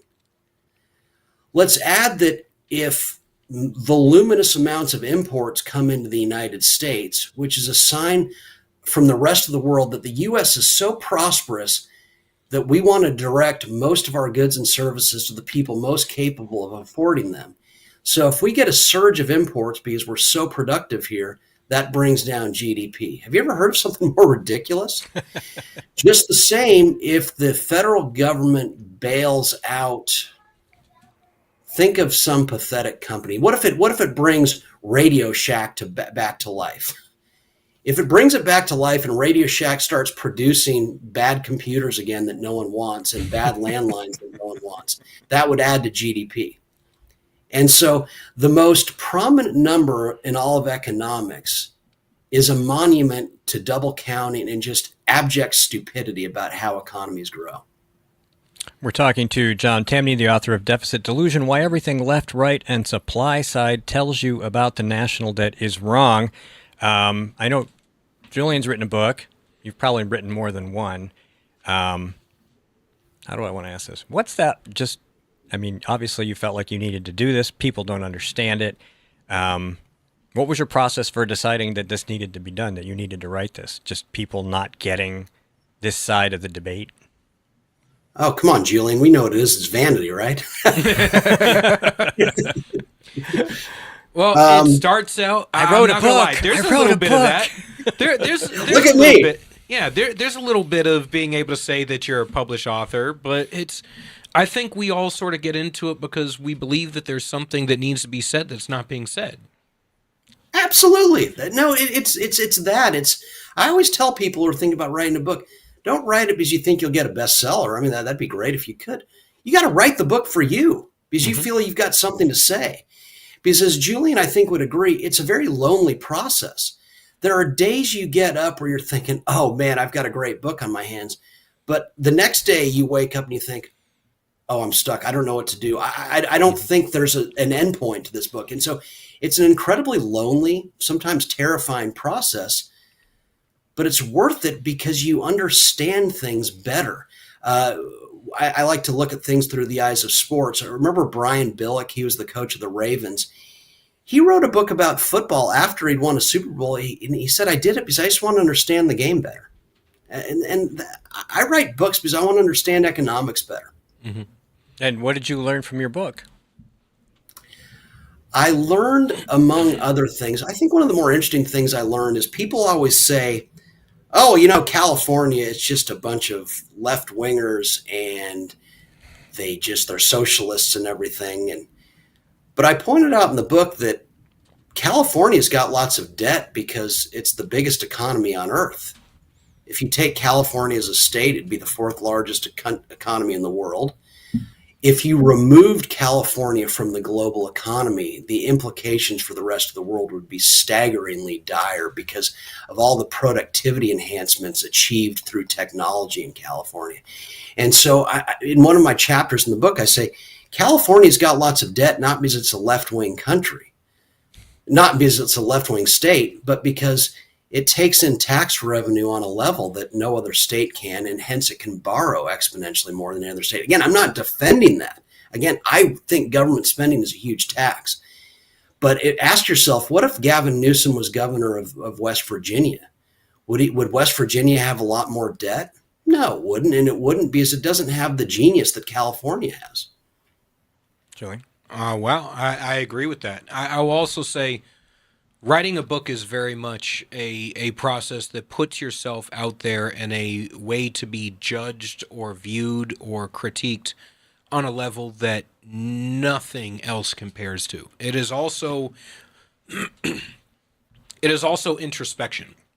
And I often say introspection is pain, because when you're going through the research process, you're going to be forced with having to look at all of your own preconceived notions, and you're going to see data that's going to conflict with what you thought. You're going to see things that force you to have to look a different way at stuff.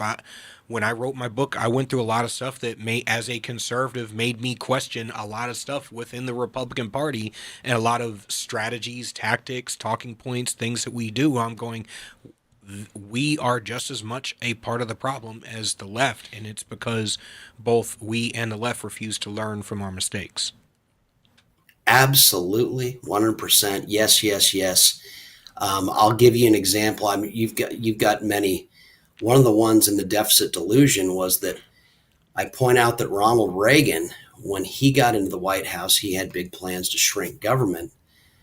But what he discovered, to Julian's point, was that every single government program had at least one Republican constituent in Congress that was going to vote for it. And so what's the lesson? It's what Julian says. Republicans are very much as a part of the problem. They rely on big government too, especially the elected Republicans. But it also had me concluding in the book that spending cuts won't work. Because even if you can get spending cuts, which is rare for all the reasons Julian says, I don't want to give Congress fresh powder to dream up new ideas. Medicare began as a $3 billion a year program.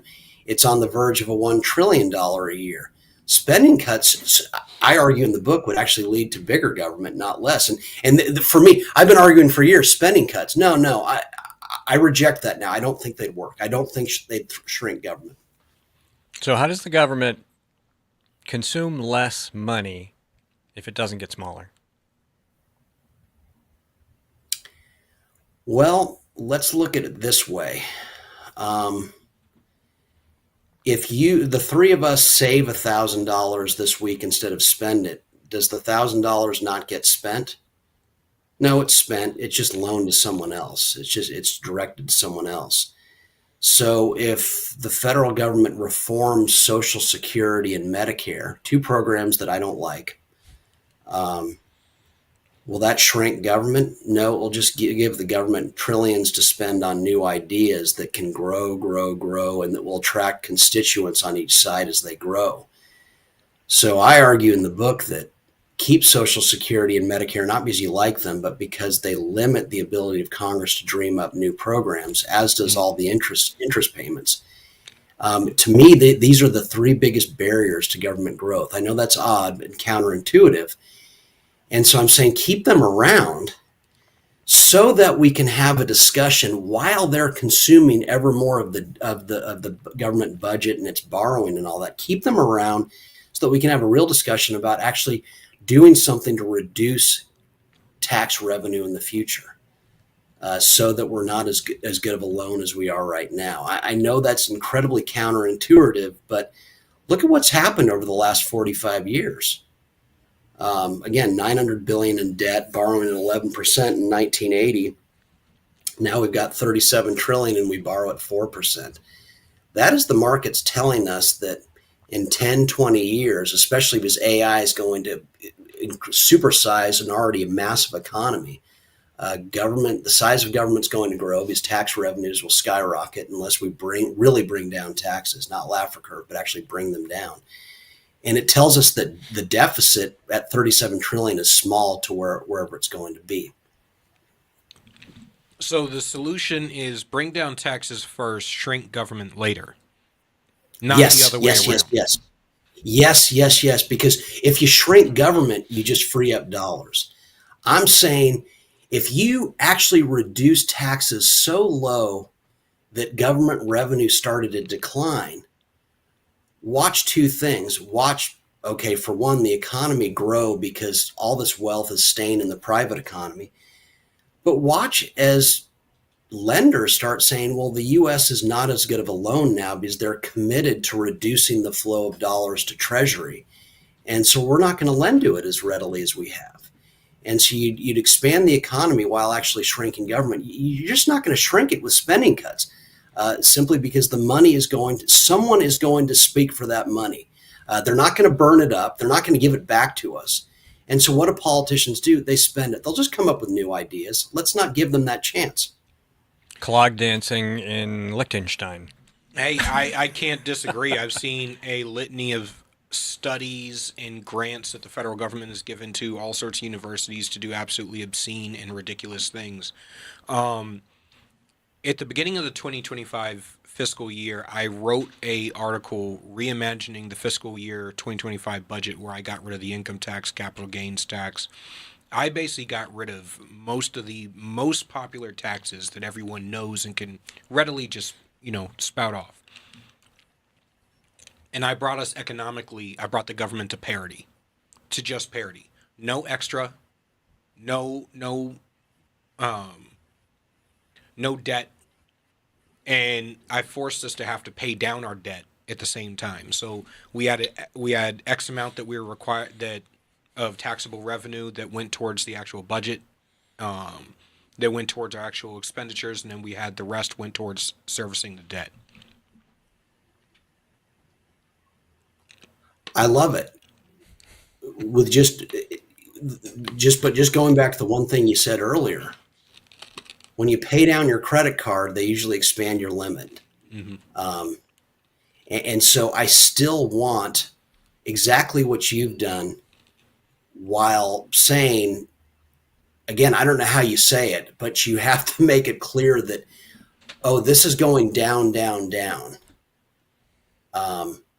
There can be no more Laffer curves in our future where, again, let's cut taxes and grow the economy so that we can get more revenue.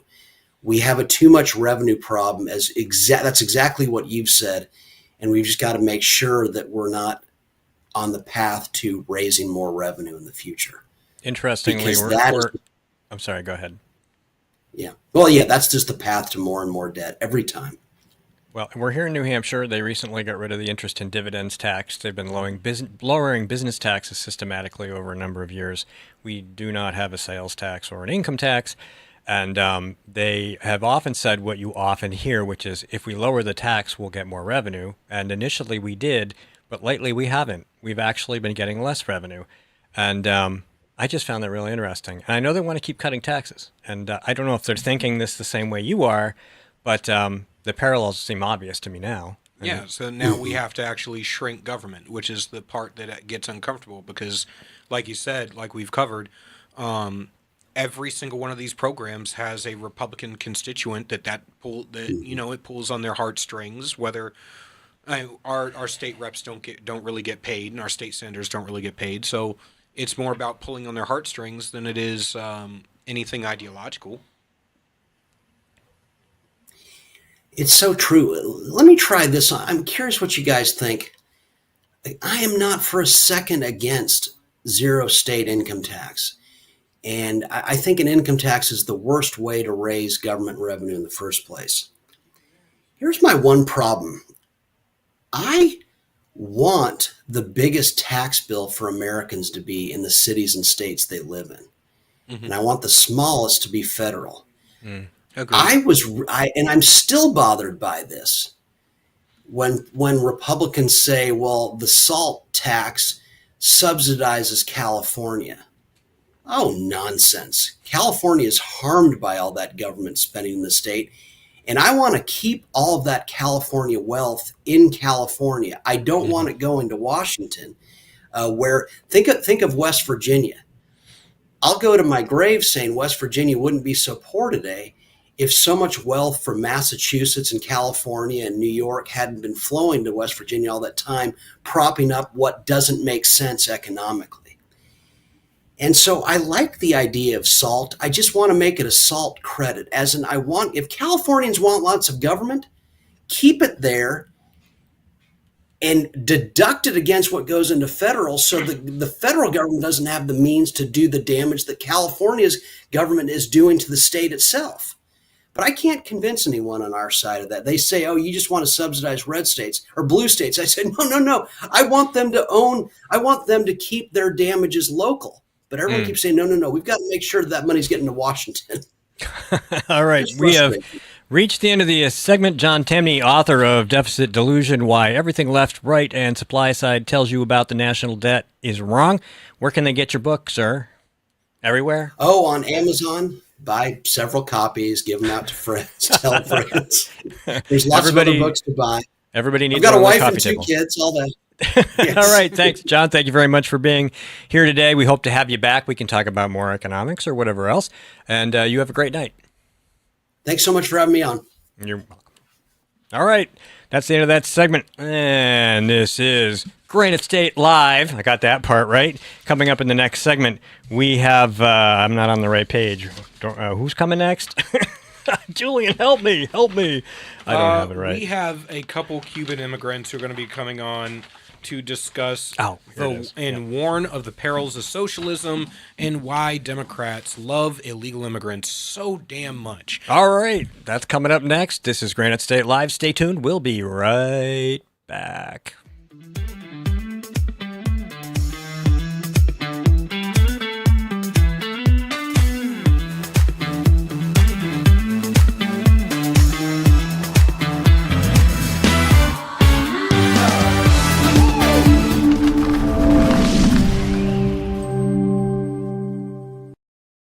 New Hampshire Republican Governor Kelly Ayotte has been making a lot of noise about how she's funding education. The Republican budget she just signed provides more money for education than ever before. She even bragged the other day that New Hampshire is top 10 in the country when it comes to funding our children's education, as if giving money to school systems has anything to do with learning.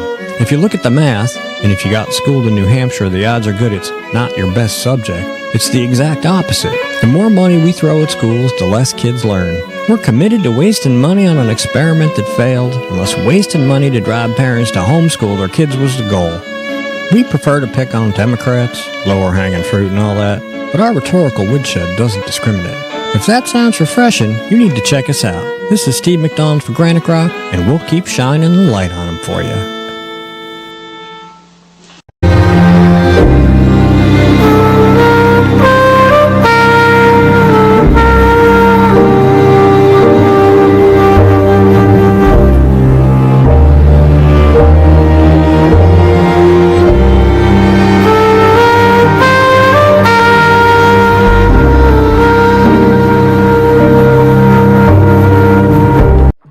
How do you know when you've made the right decision?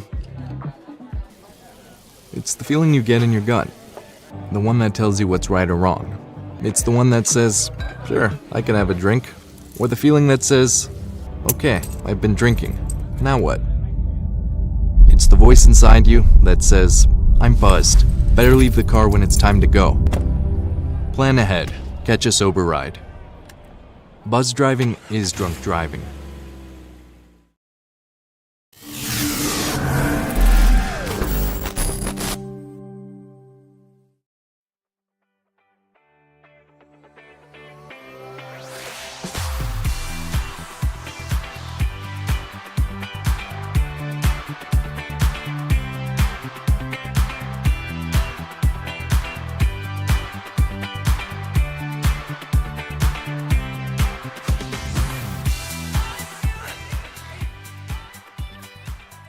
Welcome back to the final segment of Granite State Live.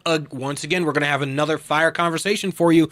We have David and Humberto Cancio, Cuban immigrants, who are going to explain, they're going to warn us of the perils of socialism, and they're going to explain why Democrats love illegals so damn much. I am often, and I've said it quite a bit, I am a contender that the reason why Democrats love illegals so much is because we have an American way. American way of an exceptionalism, an American culture, and mass immigration of both legal and illegal kind. If you get enough people who come into a country and settle in enclaves rather than assimilating into the population and bringing the best of what they got here to make America better and to make themselves better and using the best of what America has to offer, you can create a society that refuses to work together. All of a sudden, it's the haves and have-nots. It's the division, because when you have scarcity of resources, it drives division. Now, and this is what you call replacement theory. Now, we have often heard of replacement theory being, trying to replace white heterosexual males, right? No, that's not it. It is trying to replace the average everyday American with enough people who aren't Americans, who are willing to trade liberty and freedom for something in their pocket. Up next, here with us on the line, David and Humberto Cancio. They're the authors of Gabriel Locke, Bound by Law, and they're here to talk to us. They're born in Cuba. Humberto was born in Cuba in 1953, but immigrated to the U.S. at 6. And David was born in 1991 and has lived in both Florida and North Carolina, graduating from NC State with a major in Spanish. Gentlemen, thank you for coming on the show. Please warn us of the perils of socialism. Maybe we might be able to stop it from coming here. Well, actually, communists usually enter a society under a false pretenses. When Fidel Castro walked into Havana on the 1st of January or the 2nd, they were all carrying guns and rosaries. And believe me, they were really trying to convince everyone that they were good Catholic boys. And they turned out to be communists. Why? Because they always come under false pretenses. Your gentleman in New York City is coming under false pretenses. He has no intention of making anything affordable. He has every intention of making everything ruined. How does he do that? Well, he institutes rent control, and he takes New York back to the 70s, where owners of buildings could not afford to pay for their own building because the rent was not giving them enough income to pay taxes and so forth, and they walked away from the buildings. And there was an absolute blight in a lot of New York. And this is what you're facing. Cuba, who has a fertile soil, 95%, because of the communist system, they don't have any food. And in a country where everything's fertile, that's inconceivable. But you walk into the government stores, and what you see is a lot of empty shelves. And that's really what communism, Marxism brings. Nothing else.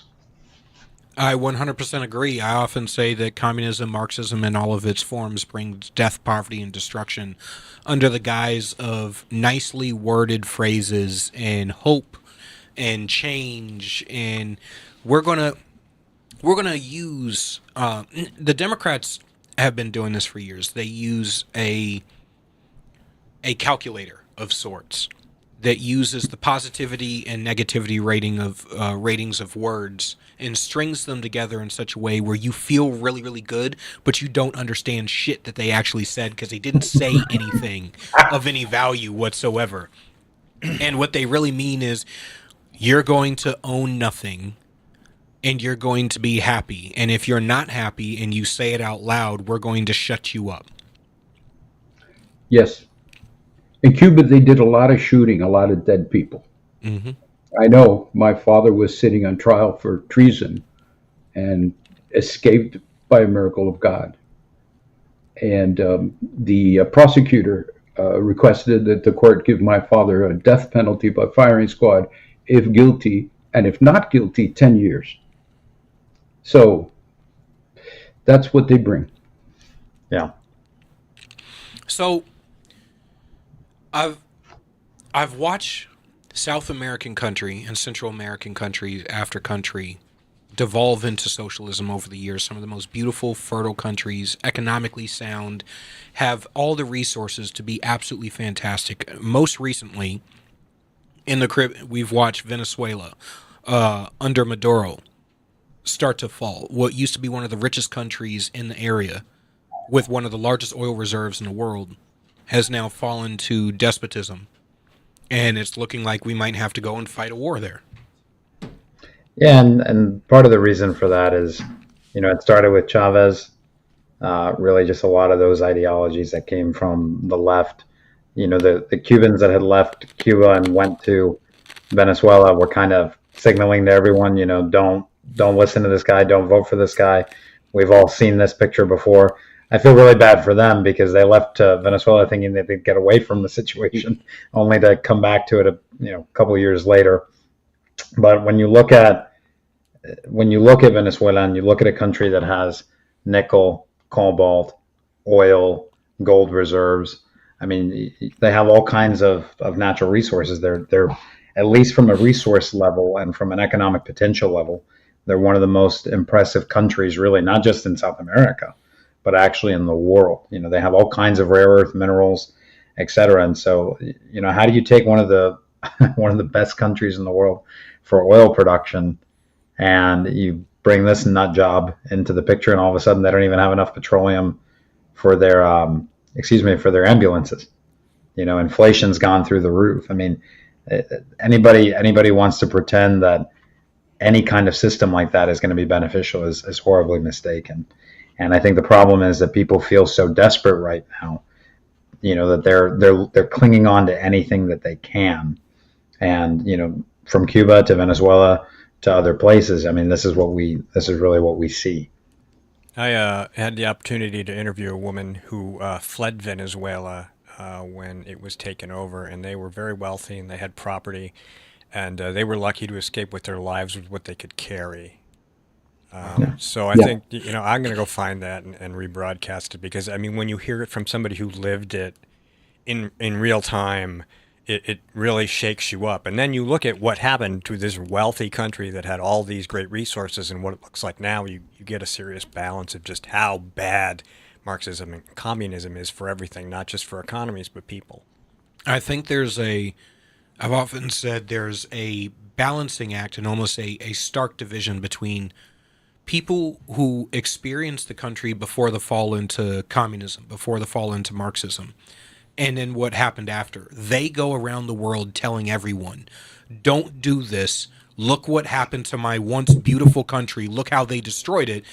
And then you see the academics. You see the young people. You see the academics, or the people who left before the fall. They go, no, this should have worked in theory. We just got to tweak a few things, maybe shoot a few people, stifle a few liberties. We shot the wrong people. Yeah, maybe we should take somebody else's some more property this time. Yeah, maybe the guys that came in with Fidel should have actually prayed the rosary instead of just carrying it. Mm-hmm. But what happens is that you have young folks. It's curious because here the young, almost upper middle class kids have caught on to this and have liked it. And that's exactly what happened in Cuba. Mm-hmm. In Cuba, it was a revolution of the middle class, thinking that they were putting something better, and ended up putting something that destroyed the country. And so I look at this, and it's exactly the same. And you look at for instance, New York. Well, they're looking at this Marxist, and they're thinking, but what are my alternatives? Right. You've got a two-term governor that basically killed 3,000 people. You have all kinds of corruptions and abuses, and then you have a very poor. I mean, he's a very good person, but he's not going to make a good administrator that's a Republican. So people are looking at that, and then they say, well, how bad can this young kid be? I mean, he's affable, he's polite, he's funny. That doesn't make for a very good administrator, being affable, funny, and polite. No, as a matter of fact, I would say some of the worst leaders on the planet often have quite a bit of charisma. Yes. We've seen despotism rise. And all the cult of personality. Yeah, and they come in on the backs of people who say nice things, as we used to say, whisper sweet nothings in your ear in the wee hours of the morning. But society doesn't need pillow talk. We need truth. And one of the things I find to be so prevalent in middle class and upper middle class people in the United States who fall into this is, one, this misguided idea of well-meaning intentions being worth it to destroy everything that we hold dear. and a misreading of the Bible, because often they use faith and they'll use charity as the backing. Well, the Bible says we should be charitable, and my whole contention is it is moral to be charitable. It is, but charity is voluntary. Charity at the end of the barrel of a gun, which is charity via the government, because all government is enforced via the barrel of a gun. Charity at the end of a barrel of a gun is not charity. It's theft. Right. Yep. Well said. Yeah. Really well said. It's funny that you had, and we want to thank you guys for having put up the image of our novel, but, while it takes place in the 1980s, one of the critical things at that time is seeing all the immigration to the United States and seeing really the perspective of a couple of the clients when they meet with Gabriel. And there's one character in particular at the beginning of the novel. His name is Ernesto, and he's working with Gabriel for the dissolution, of a partnership where he's going to kind of take his own capital and start his own company. And he suffers something really terrible in the book. I don't want to give it away, but he says to Gabriel, he says, when I was in Cuba and the Feudalistas, took everything from us, I lost everything, right? Everything that my family had worked for, that I had worked for, was mine. And then the government came and take it. And then I came here, and now I'm fighting again for things that are mine because I've been wronged. The difference is that, in Cuba, the government, the justice system, whatever you want to call it, the absolute authority, quote unquote, took his possessions and his property. And in this one, he's able to dispute it in a court of law to try to get at least some kind of recompense. Yeah, the wonderful thing about this country is that we have recourse. In communist countries, you don't have recourse. As a matter of fact, you better shut up and turn around. When my wife came out of Cuba, she was 4 years old, and she came to the airport with a little doll and a nice dress. Not only did they take the doll away from her, but they took the dress. And that's the way the communist governments operate. And as sad as that story is, it's true. So the book also talks a lot about 1980s Miami. And in 1980s Miami was what the United States is today. We had an incredible influx of immigrants. They were mostly legal. And then we had an influx of drugs, and we had an influx of all kinds of people from different cultures, and we had all kinds of influxes of capital to build the city, and we had a very, very outstanding group of people that worked their tails off to create a metropolis that Miami is today. And so we thought that that was a great moment in history to place the book, because it really is placing it in the U.S. of today. And we really thought about it. And so all the experiences are there. And as you read the book, you'll see the Cuban experience. You'll see the experience of other countries that ended up in Miami through the clients that Gabriel receives in his office. And that way we thought that it would make the novel not only a historical document, but a contemporary document that really reflects what our society is going through. Yeah, to put it in a nutshell, not that I'm long-winded. Not at all, but anyway, to put it in a nutshell, the kind of the reality of the situation. And again, I want to apologize. I just got off a plane, so that's why I've got the backwards cap, and I look like I've got bags under my eyes. It's been a long weekend. But anyway, thank you for having us. The thing in a nutshell is, the best thing that we've heard is Miami became Florida, and Florida became the United States. And I think that adequately summarizes it. Now, the other truth of this is that the situation in the 80s with the Mario boat lift and all these criminals coming in and everything, Miami had to suffer through that. I mean, there were 3 race riots in the 80s. You had all kinds of issues with people moving in. And the difference was, in that time, when they came here, the vast majority of them were like, you know what? Yes, we might be Cuban American, or we might be this American, but we're now Americans. Let's build a future for our kids. And I guess in the Cuban sense, and I can only speak to this because that's my family, right? And that's the community I grew up in. But you had people who had everything taken from them. So they really lived for their children. It was all about creating a better life for their children. You have people who come in now who were trying to escape, quote unquote, these countries out there that are insane.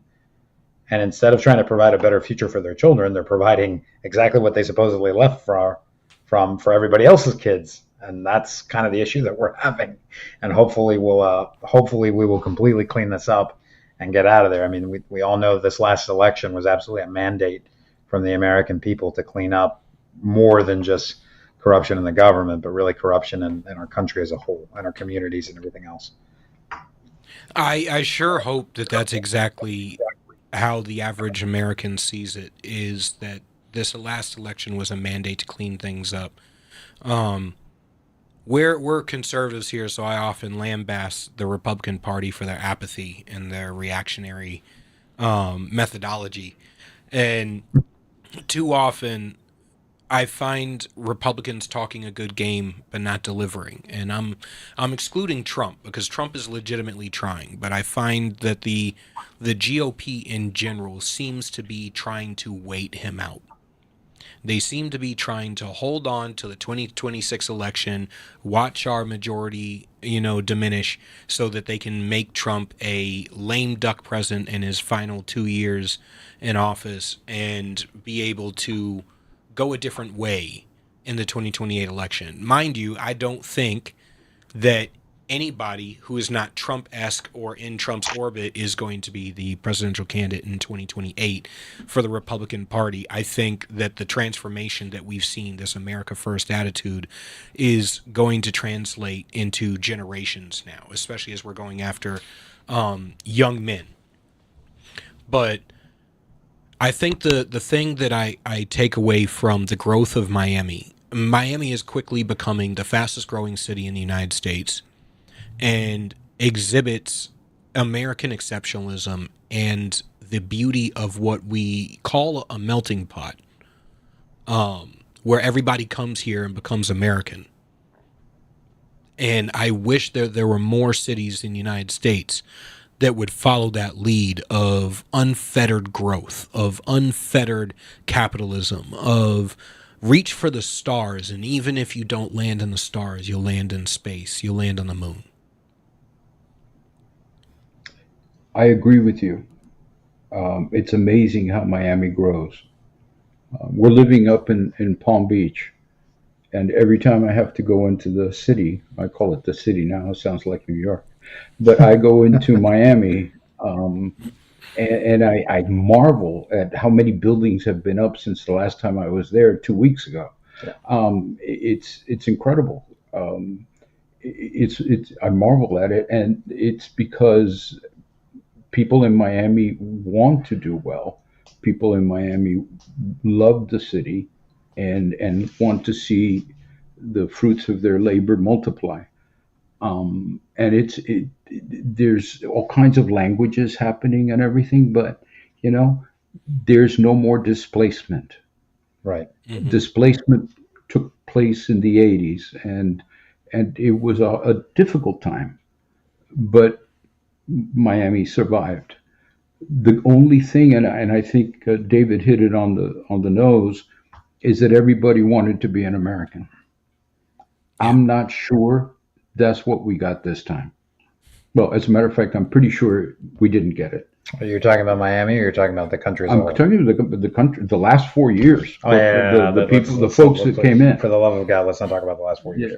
Yeah. You don't want to talk about third world countries emptying their prisons and insane asylums into the middle of our nation? Wait. Let me handle this one, because I really want to do this one. Okay.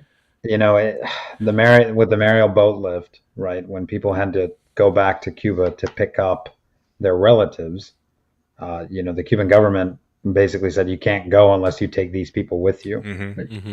Except this time, it wasn't that people were trying to get other people and bring them here.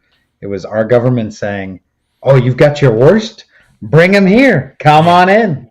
Everybody open the door."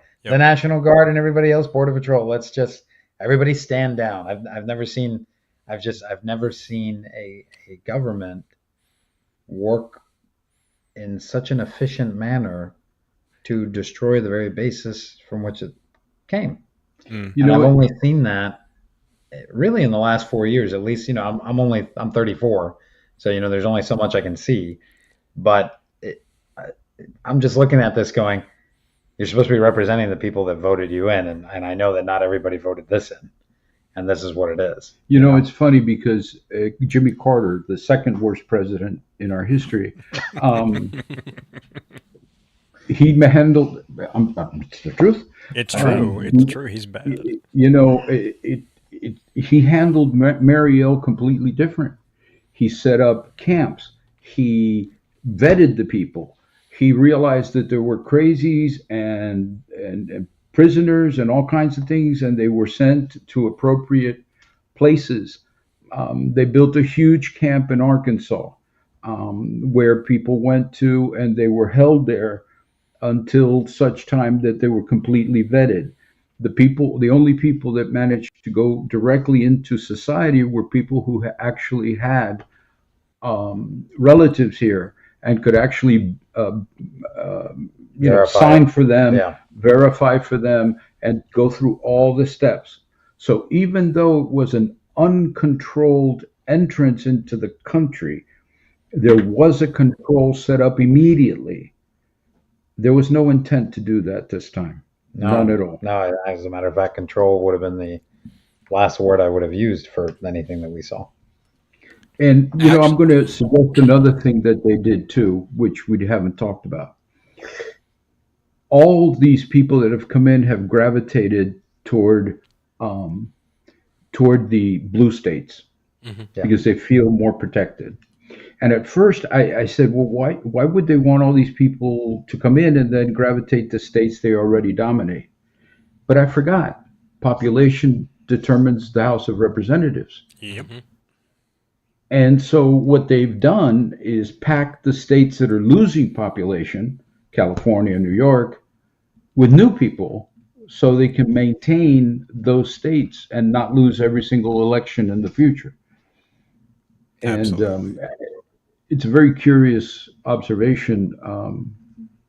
I just think that it's such a plan, it's an incredible plan, and they didn't care because they just wanted one thing, was to perpetuate power and not be locked out of power. God forbid that they come up with an original new solution for any problem we have. Yeah. An actual solution. Yeah. Hey guys, I was a Democrat for 40 years. Okay. So congratulations. Well, one of the things you've reformed. This brings me to something. California, prior to Ronald Reagan winning the state. Oh fuck. B. Oh, B. Did you get bit? Yep, it got me. Oh, and it's still flying around. But not for long. It got me. We have bees in here. Well, now you've witnessed a co-host getting stung by a bee. And all right. So I was going to say, prior to Ronald Reagan winning California, California used to apportion their votes directly to the person who won that district. I think that throughout the country, we need to change so each state apportions their electoral votes to whichever candidate won that district, the same way Maine does. I suppose that's an option. We'll have to think about it because we're out of time, and we have to keep going because I think the engineer has to be somewhere, and he's giving me dirty looks. He is. He's our busy. So, David and Umberto Cancio, thank you so much for coming on the program. Hopefully, we have you back, and best of luck with the book. Real quick, where can they get it? Anybody? Amazon, I assume. Everywhere. Yeah, so you can definitely get it on Amazon. You can get it through Barnes and Noble. If you just type in Gabriel Locke, Bound by Law, you'll find it. And in about a month's time, book 2 will be out. Ooh, so we're great. very excited. Something to look forward to. All right, thanks for being on the program. This is Granite State Live. We'd like to thank everyone who tuned in and everybody who's going to watch, not live, but you should watch live because, well, Julia just got stung by a bee. Anyway, thank you very much, and we hope you come back next week. We'll be here. with more conversation and more guests. We'll see you then.